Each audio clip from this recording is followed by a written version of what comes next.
Ao se aproximarem de Jerusalém, chegaram a Betfagé, no Monte das Oliveiras. Então Jesus enviou 2 discípulos e recomendou-lhes: Ide ao povoado que está diante de vós, e logo encontrareis uma jumenta amarrada, com seu burrico ao lado. Desamarrai-os e trazei-os para mim. Se alguém vos questionar algo, deveis dizer que o Senhor necessita deles e sem demora os devolverá. No entanto, isso ocorreu para que se cumprisse o que fora dito por meio do profeta. Dizei à filha de Sião: Eis que o teu rei chega a ti, humilde e montado num burrico, um potro, cria de jumenta. Então os discípulos foram e fizeram o que Jesus lhe havia mandado. Trouxeram-lhe a jumenta com o jumentinho e o selaram com mantas para cavalgar, e sobre as mantas Jesus montou. Então uma grande multidão estendia suas capas pelo caminho. Muitos outros cortavam ramos de árvores e os espalhavam pela estrada. E as multidões, tanto as que iam adiante dele, quanto as que seguiam, proclamavam: Hosana ao filho de Davi, bendito seja ele, que vem em nome do Senhor, Hosana nas alturas. Assim que Jesus entrou em Jerusalém, toda a cidade ficou alvoroçada e comentava: Quem é este? Então as multidões exclamavam: Este é o profeta Jesus, vindo de Nazaré da Galileia. O templo é a casa de oração. Tendo Jesus entrado no pátio do templo, expulsou todos os que ali estavam comprando e vendendo. Também tombou as mesas dos cambistas e as cadeiras dos comerciantes de pombas, e repreendeu-os. Está escrito: A minha casa será chamada casa de oração. Vós, ao contrário, estáis fazendo dela um covil de salteadores. Então, nessa parte aqui, Jesus nos mostra que, após a crucificação dele, ele vai trazer um Espírito Consolador e nós seremos o templo desse Espírito. Nós seremos o templo desse Espírito. Então, ele está fazendo um paralelo entre um templo de pedra, uma igreja, e um templo que serão e que são as pessoas hoje. Nós devemos ser guiados pelo Espírito, seremos considerados uma casa de oração, uma casa de louvor, onde através do Espírito Santo que habita em nós, nós louvamos ao Pai. E não devemos ficar no mundo, no pecado, né? Usando as práticas do livre-arbítrio sem usar um templo como casa de oração. Porque foi para isso que ele veio e nisso que ele nos transformou, em templo, casa de oração. Porque tem o Espírito Santo habitando em nós que faz a conexão entre nós e Deus, e o céu, e o Pai, tá? Então é essa a missão dele. Então, quando as pessoas estão fora disso, as pessoas estão fazendo um covil de salteadores do próprio corpo, tá? Estão agindo fora da palavra. Então estão destruindo o templo de Jesus. Esse é um paralelo entre o templo que ele foi visitar e o templo que ele transformou o homem logo após a sua ressurreição, quando ele mandou o Espírito Consolador até nós, né? Então ele transformou nós em templo. Então ele está ensinando que nós não devemos fazer coisas erradas, né? Transformar o nosso templo, o templo de Jesus, que entregou a nós, para servir o mundo, tá? É disso que se trata essa passagem. 14. Então levaram a Jesus no templo, cegos e aleijados, e eles o curou.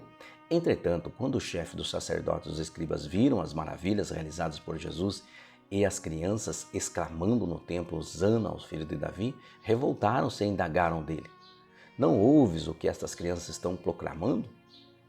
Ao que Jesus lhe respondeu: Sim. E vós nunca lestes dos lábios das crianças e dos recém-nascidos suscitastes louvor? E deixando-os, saiu da cidade em direção a Betânia, onde passou a noite.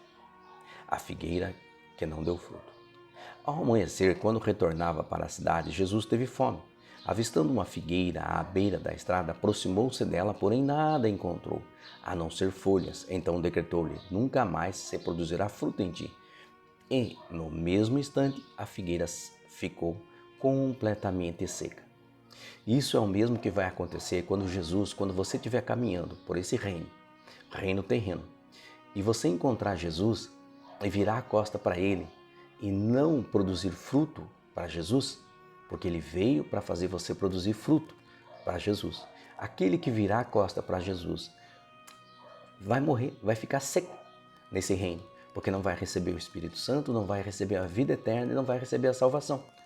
Então, Jesus vai procurar, Jesus vai buscar, mas eles vão recusar Jesus. Então, essas serão condenadas, tá? É disso que essa passagem nos remete, a esse pensamento. E quando viram o que ocorrera, muitos se admiraram aos discípulos e exclamaram: como foi possível esta figueira secar tão depressa? Então Jesus explicou-lhe: com certeza vos asseguro que se tiverdes a fé e não duvidardes, podereis fazer não apenas o que foi feito à figueira, mas da mesma forma ordenaste a este monte: ergue-te daqui, lança-te no mar, e assim acontecerá. E tudo o que pedirdes em oração, se crerdes, recebereis. Aqui ele está falando, né? Em outras passagens a gente já comentou sobre isso, que é o poder da fé, o poder da oração, e aqui mais que isso. Daqui para frente, o poder de você ter o Espírito junto com você, porque é Ele que faz a conexão ao Pai, tá? Que é você estar sempre em comunhão. Aí um outro tópico aqui é: líderes religiosos duvidam de Jesus. Tendo Jesus chegado ao templo enquanto ensinava, acercaram-se dele os chefes dos sacerdotes e os anciões do povo e o questionaram: com que autoridade faz essas coisas aqui? E quem te deu essa autorização? Então você veja, os fariseus eles continuavam perseguindo Jesus em todo local que ele ia, curando, levando o evangelho, né? Ensinando as pessoas.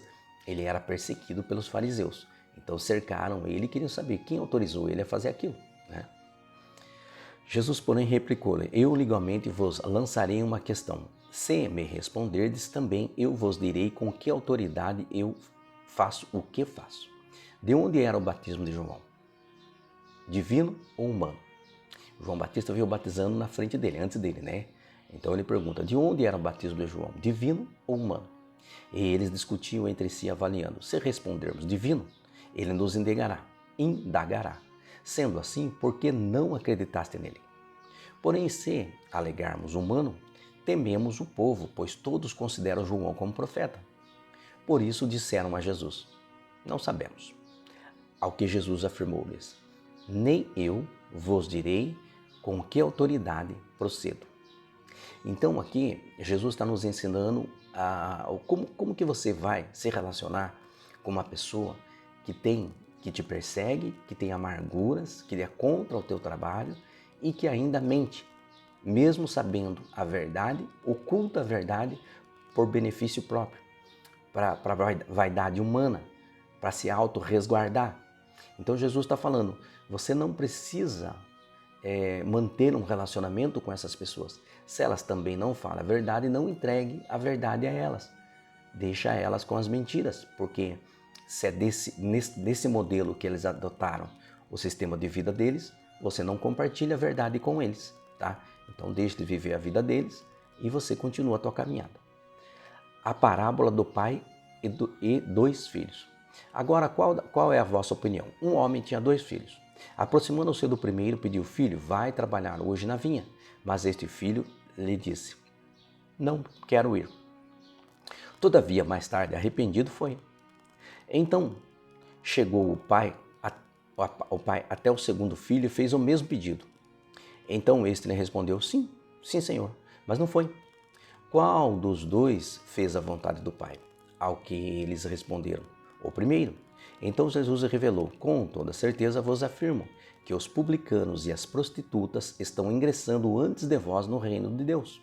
Portanto, João veio para vos mostrar o caminho da justiça, mas vós não acreditastes nele. Em compensação, os cobradores de impostos e as meretrizes creram. Vós, entretanto, mesmo depois de presenciardes a tudo isso, não vos arrependestes para acreditardes nele. Aqui a gente para aqui, né?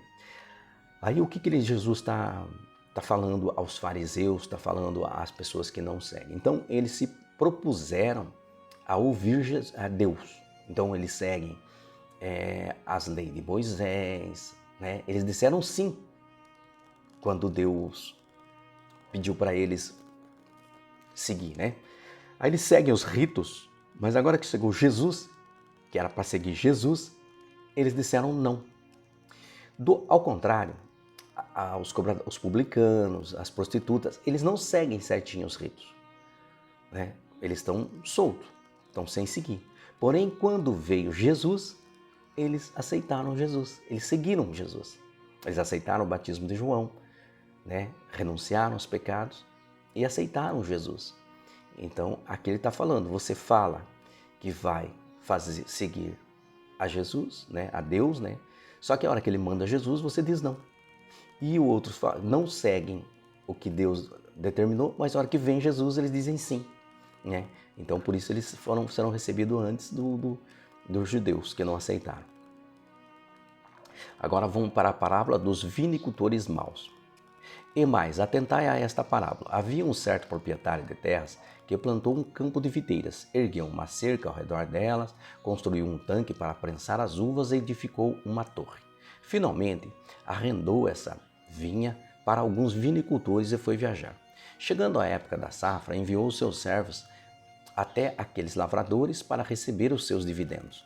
Porém, os lavradores atacaram seus servos, a um espancaram, a outro mataram e apedrejaram o terceiro. Então ele mandou outros servos, em maior número do que da primeira vez, mas os lavradores os trataram da mesma maneira. Por fim, decidiu enviar-lhe seu próprio filho, considerando eles respeitarão meu filho. Contudo, assim que os lavradores viram o filho, tramaram entre si: este é o herdeiro, então vamos unamos para matá-lo, poderemos-nos da sua herança. E assim eles o agarraram, jogaram-no para fora da plantação de videiras e o assassinaram. Sendo assim, quando vier o dono da vinha, o que fará com aqueles lavradores? Diante disso, responderam-lhes: ele destruirá esses perversos de forma terrível e arrendará o seu campo de videiras para outros cultivadores que lhe enviem a sua parte no devido tempo das colheitas. Então Jesus lhe inquiriu: nunca lestes isto nas Escrituras? A pedra que os construtores rejeitaram tornou-se a pedra angular, e isso procede do Senhor, sendo, portanto, maravilhoso para nós. Por isso, eu vos declaro que o reino de Deus será retirado de vós para ser entregue a um povo que produza frutos dignos do reino. Todo aquele que cair sobre esta pedra se arrependerá em pedaços, e aquele sobre quem ela cair ficará reduzido a pó. Então veja, aqui Jesus prediz que ele estenderá a graça dele para os gentios, né? Que é o povo que recebeu ele, é o povo que colocou a esperança em Jesus, né? E levou ele à frente. Então, o Espírito Santo vem, né, sobre nós, e a ausência de Jesus, aquele que não tem Jesus, não herdará o reino, né? Então, aqui ele fala, será reduzido a pó, né? Porque vai ficar exatamente aqui, no reino terreno, não vai ter a vida espiritual. Do pó que ele veio, do pó que ele vai voltar, só que ele não vai herdar a vida eterna. Ele vai ser reduzido a pó realmente. Agora, aquele que aceitou Jesus e recebeu o Espírito Santo, esse é o que liga aqui na terra e liga lá no céu. Então, você já está ligado ao céu através do Espírito Santo. Então, esse receberá o reino. Então, essa passagem é disso que se trata, tá bom? Depois que os chefes dos sacerdotes e os fariseus ouviram as parábolas que Jesus havia lhe contado, compreenderam que era sobre eles próprios que Jesus estava falando. E por causa disso procuravam um motivo para prendê-lo, mas tinha receio das multidões. Portanto, elas os consideravam profeta. Então, gente, é até aqui, tá bom? Aí nós continuaremos com Mateus 22. Eu espero vocês para leitura e comentário. Fiquem com Deus e até lá.